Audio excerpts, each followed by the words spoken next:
these are wonderful teachings, but it takes me a while to get them and embody them. I had a little time off away from Kula so I could digest and process what I had already learned. Is there a faster way of incorporating these teachings rather than just intellectual insights?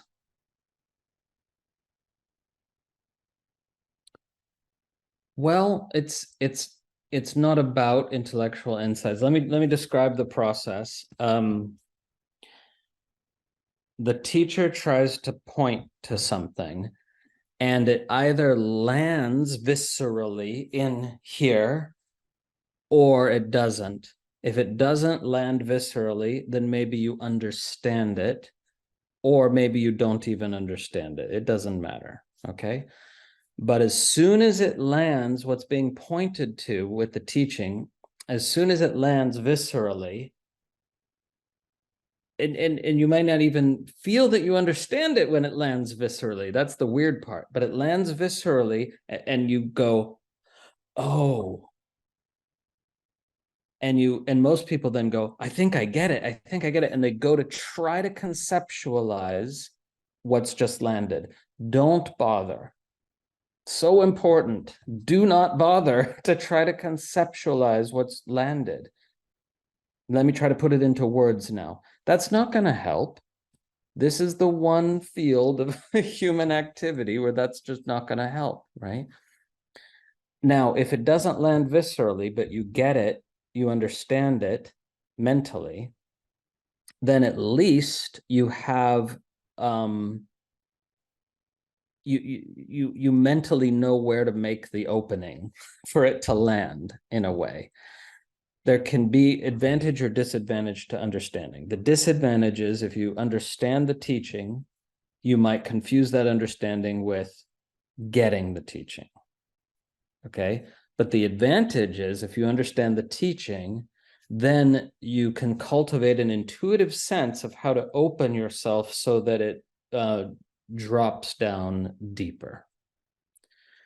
As soon as any teaching, as soon as it viscerally lands, you want to immediately start dancing with it, not thinking about it, but dancing with it. Right? And that might be even literal.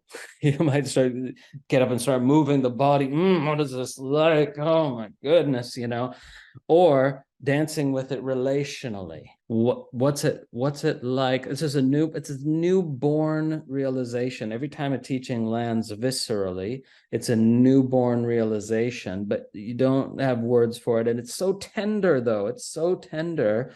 It's this little sprout.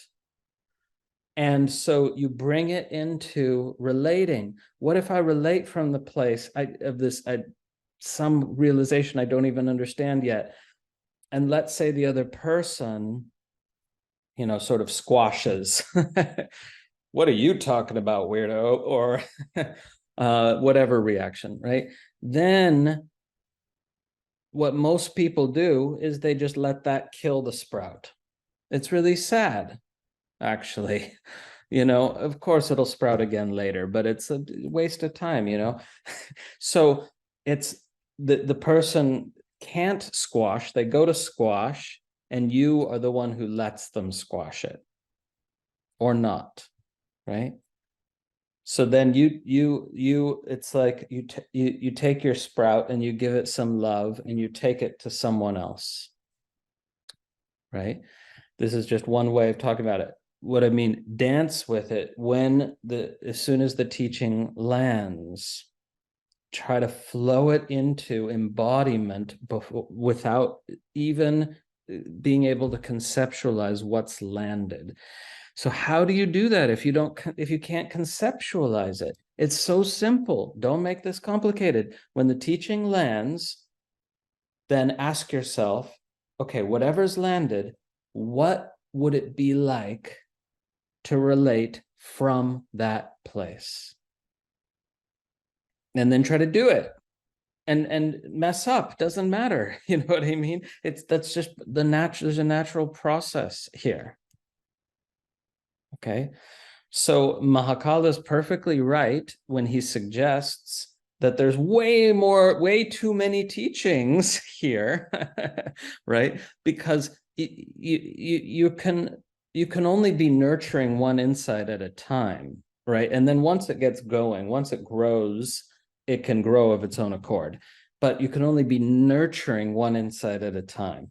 So there's no point in stuffing your head with teachings, and that's not what we're doing here. If you're going through the TI portal and listening to hundreds of hours, it's not to learn all the teachings from an awakening point of view, right? If it's a hobby, an intellectual pursuit, then sure, learn all the teachings. But from an awakening point of view, you're listening to hours and hours for something that lands. And so this is what matters. As you're listening, are you listening as information? Okay, I'm learning the teachings. Or are you listening for something that is ready to land? It's a different attitude energetically. It's a different attitude energetically. Okay. Not stockpiling data, but I'm open. Where's the next thing that's going to land? Where's the next thing that's going to land? And when it lands, turn off the recording, shut down the electronic Hareesh or whoever it is. As soon as it lands, take it into the dance. See what you can do, right? And then if you're able to nurture it enough, it starts growing of its own accord. If you're not, that the little sprout dies. Don't worry, it's okay, because another sprout is going to come, and another and another. Okay, it's not the end of the world if a little sprout dies. It didn't have the right circumstances to really go. Okay, thank you for asking this question, because this allows me to talk about how this actually works. And what was just said, I think, is a better description than I ever did before. And then, that's because the teacher's always growing too. But anyway, that description overrides anything I've said about the subject before, because this is how it works from an awakening point of view, as opposed to whatever remnants of my intellectual academic background were still hanging on. So please please go with that. And you keep coming back to the teachings to get something to land, or to get more nourishment for what's already landed. But if you come back for more nourishment for what's already landed, again, it can't be encountered conceptually. It's got to be just like nectar. It's like nectar. The words that you're hearing, that you feel the awakeness in them, that it's nectar for your little sprout, and then you go back into the dance with it. You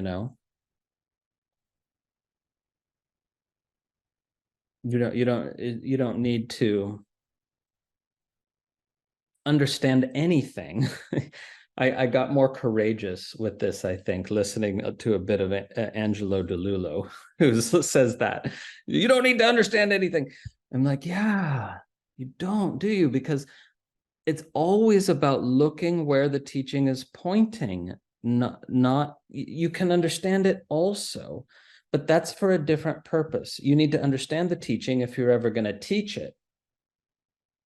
But if you're just awakening, which is much better than teaching, by the way, then you're just looking where the teaching is pointing and trying to invite it to land. There doesn't need to be a sense that the head, the mental function, has managed to wrap itself around that teaching.